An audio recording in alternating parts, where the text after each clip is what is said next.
অধ্যক্ষ ডাঙৰীয়া আজি আলি আই লিগাং ভূমিপুত্ৰ মিচিংসকলৰ আজি প্ৰধান উৎসৱ আমি এই আলি আই লিগাং ভূমিপুত্ৰ মিচিংসকলৰ এই আলি আই লিগাং উৎসৱটো আমি ৰাজ্যিক বন্ধৰ দিন হিচাপে ঘোষণা কৰিব পাৰো নেকি ইয়াত বিধানসভাত আমি সৰ্বসন্মত এটা প্ৰস্তাৱ ল'ব পাৰো নেকি আপোনালোকে সকলোৱে জানে যে আমাৰ মিচিং জনগোষ্ঠীৰ ৰাইজে দীৰ্ঘদিনীয়া এক দাবী যেটো যে মিচিং জনগোষ্ঠীৰ ৰাইজৰ এই প্ৰাণৰ উৎসৱ আলি আই লিগাংখনে যে ৰাজ্যিক বন্ধ দিয়াৰ দাবী আমি উত্থাপন কৰি আহিছো চৰকাৰৰ ওচৰত আৰু চৰকাৰে ইতিমধ্যে 10খন জিলাত ৰেষ্ট্ৰিক্টেড হলিডে ইতিমধ্যে ঘোষণা কৰি থৈছে আজি 10খন জিলাত যেটো ৰেষ্ট্ৰিক্টেড হলিডে বন্ধ নীতি নিয়ম পালন কৰি থকা হৈছে তাৰ মাজত আমাৰ আয়োজন কৰা হৈছে কিন্তু আজি এই বিশেষ দিনাখন যে আলি আই লিগাঙৰ উৎসৱৰ দিনাখন কিন্তু অসম বিধানসভাত এই বিষয়ক লৈ ৰাজ্যিক বন্ধৰ বিষয়ক লৈ আজি এক বিশেষ প্ৰস্তাৱ দাবী উত্থাপন কৰা পৰিলক্ষিত হ'ল যে অসমৰ ইতিহাসত এই আমাৰ মিচিং জনগোষ্ঠীৰ ৰাইজৰ বাবে এটা ইতিহাস প্ৰকৃত দিন যেটো এই ৰাজ্যিক বন্ধক লৈ শিৱসাগৰৰ বিধায়ক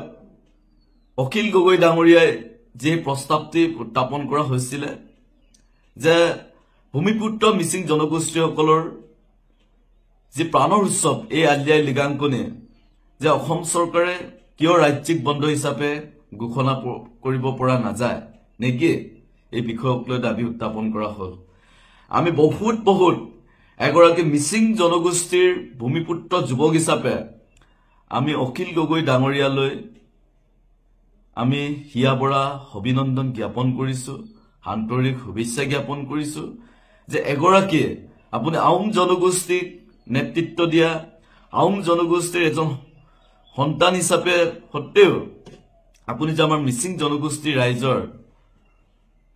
এই আলি আই লিগাঙক লৈ যে আপুনি এনেধৰণে নিজৰ এটা নৈতিক দায়বদ্ধতা থাকি এগৰাকী জনপ্ৰতিনিধিৰ নৈতিক দায়বদ্ধতাৰ থাকি আপুনি যে আমাৰ মিচিং জনগোষ্ঠীৰ ৰাইজৰ বাবে যে এনেধৰণে আমাৰ কৃষ্টি সংস্কৃতিৰ সুৰক্ষাৰ স্বাৰ্থত আপুনি যে এনেধৰণে যে লিগাং বন্ধক লৈ ৰাজ্যিক বন্ধক লৈ যে মাত মাতিলে তাৰ কাৰণে আমি বহুত ধন্যবাদ আৰু ইয়াৰ জৰিয়তে আমি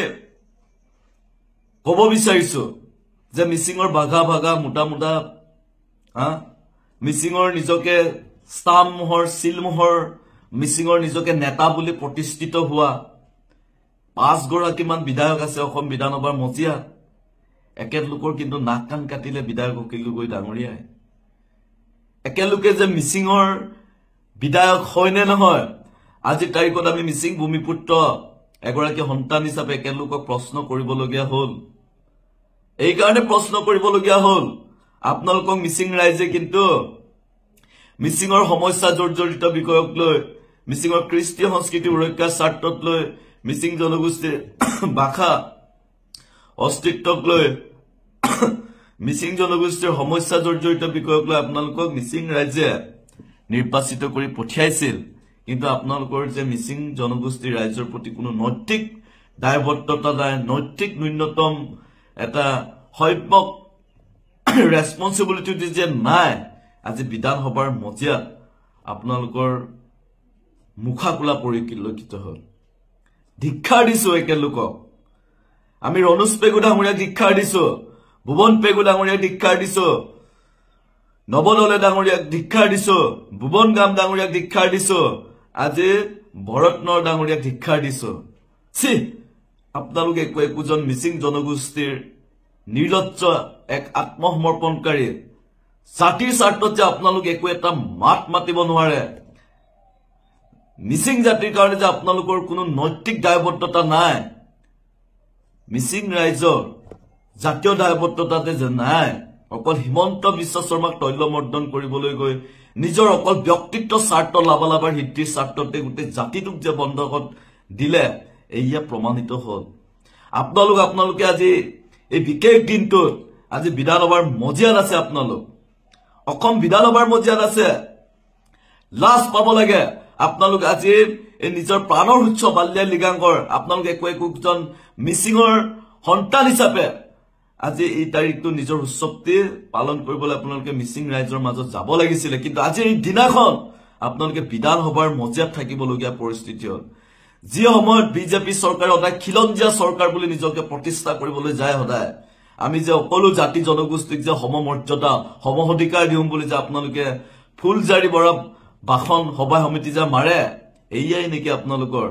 আজি বিশেষ দিনাখন 5 গৰাকী বিধায়ক অসম বিধানসভাৰ মজিয়াত থাকিবলগীয়া পৰিস্থিতি হ'ল। আজি হিমন্ত বিশ্ব শৰ্মাৰ কব বিচাৰিছো, নিজকে খিলঞ্জীয়াৰ ত্ৰাণকৰ্তা হিচাপে প্ৰতিষ্ঠা কৰা এই হিমন্ত বিশ্ব শৰ্মাক কব বিচাৰিছো, এগৰাকী মিচিং ভূমিপুত্ৰ যুৱক হিচাপে, যে আপুনি আজি এই বিশেষ দিনাখন বিধানসভাৰ মজিয়াখন মিচিং জনগোষ্ঠীৰ ৰাইজক সন্মান প্ৰদৰ্শন কৰি আজি বিধানসভাৰ মজিয়াখন আজি দিনটোৰ কাৰণে বন্ধ দিয়া হলেও আজি দিনটোত কিন্তু আপোনালোকৰ কোনো ক্ষতি নহলেতেন। কিন্তু আজিৰ দিনটোত মিচিঙৰ যিসকল এই ৰিপ্ৰেজেণ্টসকলে কিন্তু আজি তাত থাকিবলগীয়া পৰিস্থিতি হ'ল। আজি 10খন জিলাত আমি কেতিয়াও নামানো। আপোনালোকে যিমানেই তৈলমৰ্দন দিয়ক, মিচিঙৰ MLA সকলক আপোনালোকে যিমানেই নিজৰ হাতৰ মুঠিত ৰাখি একেলোকৰ খন্তৰুদ্ধ কৰক, কিন্তু মিচিং অসমৰ সমগ্ৰ মিচিং সমাজে কিন্তু আপোনালোকৰ এই সিদ্ধান্তক আমি যে মানি নলওঁ, আপোনালোকে এইটো জনা উচিত। মিচিঙৰ ভূমিপুত্ৰ বিধায়কসকল যে আজি বিধায়ক হিচাপে যে প্ৰতিষ্ঠা হ'ল, আজি আপোনালোকৰ নাক কাণ কাটিলে, আপোনালোক একোখন কি বুলি কয় এই চেলেকা চোৱা চেলেকা যে চেলেকাৰো এটা সীমা থাকে, ইমানো এটা তৈলমৰ্দন দিবলৈ গৈ নিজৰ জাতীয় কৃষ্টি সংস্কৃতিক জলাঞ্জলি দি মিচিং জাতিটোক বন্ধ কৰি দিয়ে এনেধৰণে আপোনালোকে যে মৌনতাবিলাক যে প্ৰদৰ্শন কৰা হ'ল, এয়া গোটেই মিচিং জাতিৰ বাবে এটা লজ্জাৰ দিন। মিচিং জাতি আপোনালোকৰ ভূমিকাক লৈ প্ৰশ্ন কৰা সময় যে হাই পৰিছে, আৰু মিচিং সমাজৰ মাজত যে আপোনালোকে এটা সময় যে ৰোকত পৰিব, এয়া কিন্তু সিদ্ধান্ত মিচিং ৰাইজে সময়ত আপোনালোকক দিয়া হ'ব।